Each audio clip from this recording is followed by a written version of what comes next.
Bonjour, bienvenue sur Sudokanar. Dans cette vidéo, je vais vous présenter une formule que je n'ai pas encore présentée sur la chaîne, qui est la formule thermo-sudoku. La grille que je vais vous proposer a été composée par Thomas Snyder, un des auteurs américains les plus prolifiques.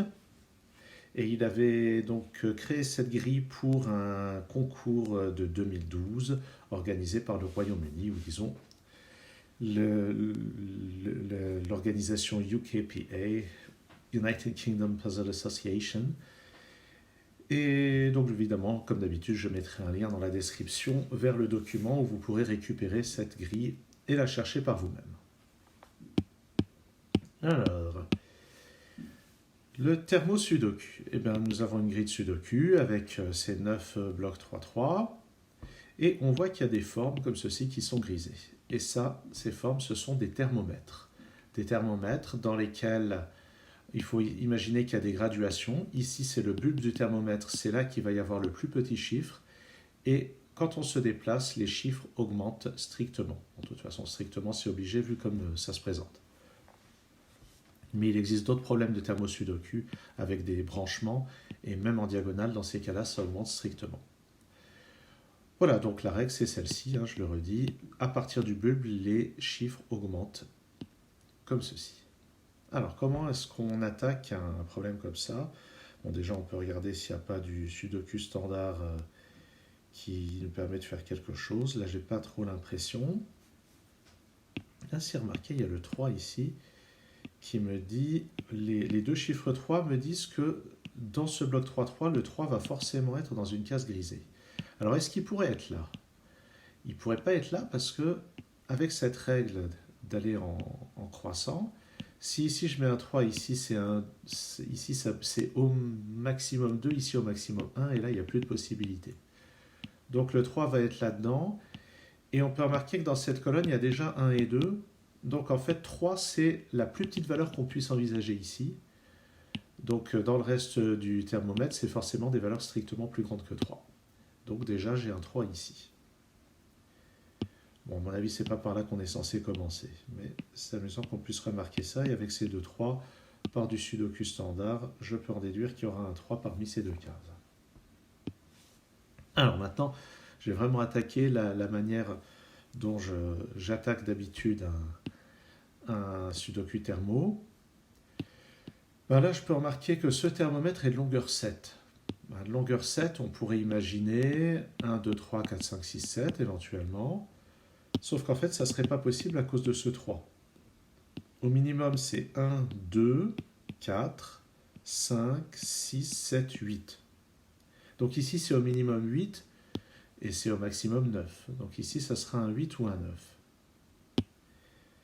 Alors en fait, donc, en temps normal, il y a les deux cas extrêmes qui sont de 1 à 7 et de 3 à 9. C'est-à-dire que en temps normal, ici c'est 1, 2, 3, ici c'est 2, 3 ou 4, ici 3, 4 ou 5 et ainsi de suite. Mais avec le 3, on voit qu'ici c'est forcément 1 ou 2, ici 2 ou 4, puisque le 3 est interdit. Là, au lieu de 3, 4 et 5, c'est seulement 4 ou 5. Ici, normalement, c'est 4, 5, 6. Mais on peut remarquer que le 4 est impossible, puisque le 4 entrera en... Il n'y aurait rien de plus petit ici disponible. De même, le suivant, normalement, c'est 5, 6, 7, mais le 5 n'est pas possible. Et le suivant, c'est 6, 7, 8, mais le 6 n'est pas possible, puisque je ne pourrais rien mettre ici de strictement plus petit. Donc, on a finalement beaucoup de restrictions sur ce qu'on peut mettre là-dedans. Et ce que je trouve intéressant, c'est qu'on a déjà 7, 8 et 9 là-dedans. Ouais, non, c'est pas si intéressant que ça. On va faire la même chose ici. Donc, même raisonnement. Le plus à gauche, c'est de 1 à 7. Le plus à droite, c'est de 3 à 9. Donc, il y a en fait une plage de 3 chiffres possibles. 1, 2, 3, 2, 3, 4, 3, 4, 5 et ainsi de suite. Donc, ça, au minimum, c'est 1, 2 ou 3. Ça, c'est 2, 3 ou 4. 3, 4 ou 5. 4, 5, 6. Et là, 5, 6. Mais je ne peux pas avoir un 7. Donc ça se limite à 5, 6, et ce 6 empêche d'avoir un 6 ici, qui à son tour empêche d'avoir un 5, puis un 4, puis un 3. Donc il y a un ricochet. Pour que ça augmente strictement, il était impossible d'avoir ici 3, qui aurait donné 4, 5, 6, et puis ici 7. 5, 6, après ça... Donc je rappelle qu'en fait c'était 5, 6, 7. Ici ça fait 6, 7, 8. Mais le 6 et le 7 sont impossibles, donc il n'y a que le 8, et ici c'est forcément un 9. Donc on a déjà beaucoup de restrictions. Et ici, du fait qu'on a démarré à 3, dans le cas minimum, ça fait 3, 4, 5, 6, 7, et on ne pourra pas aller plus loin que 8 à cause de ce 9. Donc ici, ça va être 4 ou 5, ici 5 ou 6, ici 6 ou 7, et ici 7 ou 8. Donc là encore, beaucoup de restrictions. Et puis ici, alors ici c'est minimum 2. Si je pars de 2, ça fait 2, 3, 4, 5, 6, sachant que le maximum c'est 7. Donc là encore, j'aurai que deux possibilités qui vont être 2, 3, 3, 4, 4, 5, 5, 6, 6 et 7. À ce détail près que ce 6 ici m'interdit la valeur 6. Et donc en reculant, là je ne peux pas avoir un 5, ici je ne peux pas avoir un 4, ici je ne peux pas avoir un 3. Et par ailleurs, ce 5 me permet d'ôter cette possibilité. Et donc ici c'est un 7.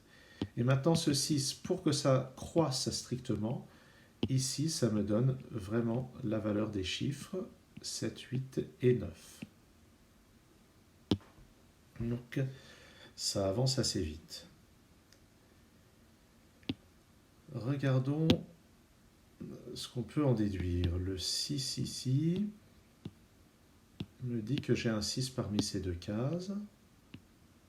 Et plus généralement, j'ai besoin de 5, 6, 8 et 9. Bon, je n'ai pas l'impression de pouvoir en dire plus pour le moment. Qu'est-ce que je vais pouvoir dire là? 8, 8. Ah voilà, le 8. Et ce 8 me donne que j'ai un 8 là-dedans. Donc j'ai forcément un 8 ici. Ça ne donne pas de nouvelle restriction sur ce qui précède. Ce 9 et ce 9 me donnent un 9 parmi ces deux cases.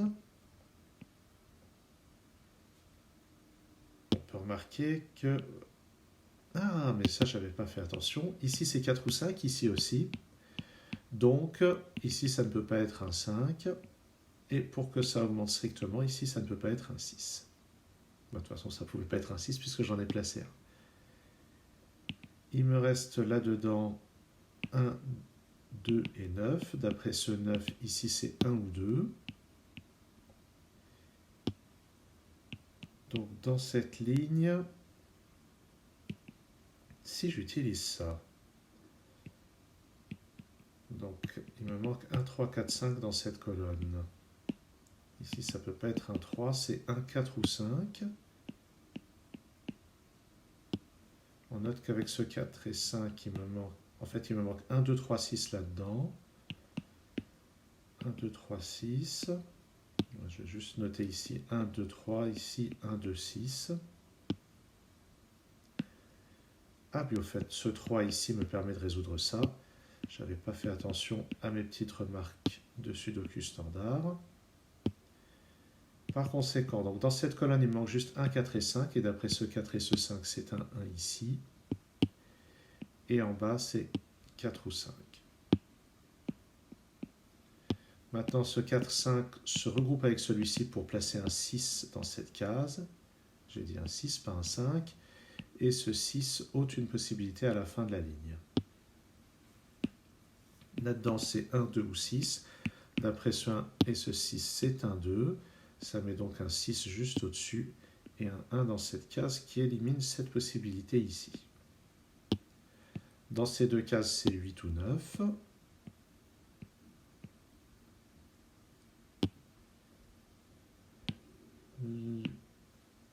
Ici, il me manque un 4 et un 5, et d'après ça, c'est résolu. Juste au-dessus, il me manque un 2 et un 7, et d'après ce 7, c'est résolu. Le 4 me permet de résoudre ceci, c'est un 2, et juste avant ça ne peut être qu'un 1. Dans cette colonne, il me manque 1, 7 et 9. Donc ici, c'est un 9. Ici, un 1, ici, un 7. Et ce 1 va permettre de résoudre ceci. C'est 1, 2, puis après 3, 4, 5 par avalanche. Et ce 5 me résout ce qui est dans le dernier bloc. Qu'est-ce que j'ai fait? C'est un 4 ici et un 5 juste à côté. Et ce 5 résout le 4 à l'autre bout, qui aurait pu être résolu par une autre manière probablement. Le 1 qui est ici me résout ceci. Et en dessous, c'est 1 ou 9. Pour le moment, je ne sais pas encore de quelle manière. Sur cette ligne, il me manque 5, 6 et 8. Ah, là, j'ai 5 et 8, donc j'ai le 6 à cet endroit-là. Et pour le 5 et le 8, ça reste ouvert pour le moment. Dans cette colonne, il me manque 3, 8 et 9. Là, j'ai 3 et 8, donc c'est un 9. Et pour le 3 et le 8, c'est encore indécis. En tout cas, au niveau des thermomètres, il n'y a vraiment plus rien à utiliser. Donc, on n'a pas beaucoup utilisé la logique thermomètre. Disons que ça a largement simplifié le début de la résolution, mais on ne l'a pas réutilisé plus tard de manière un petit peu intriquée. Ce 1 qui est là me dit qu'il n'y a que là que je peux avoir un 1 sur cette colonne. Là-dedans, c'est 7 et 9. D'après ce 7, c'est 9 ici, 7 là. Et ça simplifie le 8, 9 dans le troisième bloc. 4 ou 5, donc là c'est 4 ou 5. D'après ce 4, c'est un 5. Et ça résout ce 8, ce 5 et ce 4. Donc dans le premier bloc, il me manque juste un 4. Ici, c'est 3 ou 8. Dans cette colonne, il me manque encore un 2. Il ne peut être que là. 3 ou 8 juste à côté. Première colonne, il me manque 7, 8 et 9. D'après ce qui est là, il y a le 7 ici, 8 ici, 9. Ce 8 résout le 3 et le 8. Et le 3 résout le 2 ou 3 à la fin de la ligne. Ici, un 5 et 6. Ah, je n'ai pas encore ce qu'il faut. Sur cette ligne, il me manque 1 et 5. Je n'ai pas encore ce qu'il faut. Ici, 3 ou 6. D'après ce 3, c'est 3 ou 6. Sur cette ligne, j'ai besoin d'un 5 et d'un 6. Et d'après ce 6, c'est 5 et 6. Donc maintenant, je dois avoir ce qu'il faut. Dans la deuxième colonne, il me manque 1 et 5. C'est donc comme ceci. Et puis ça. Et puis un 4 pour finir. Voilà. Ça résout cette grille de thermo-sudoku. Ah, j'ai oublié de simplifier ce 3 et ce 8. Voilà. Donc ça résout cette grille de thermo-sudoku de Thomas Snyder.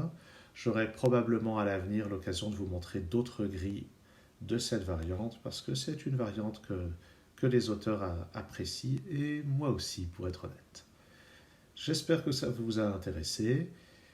Je vous remercie d'avoir suivi cette vidéo et je vous dis à bientôt sur Sudocanard.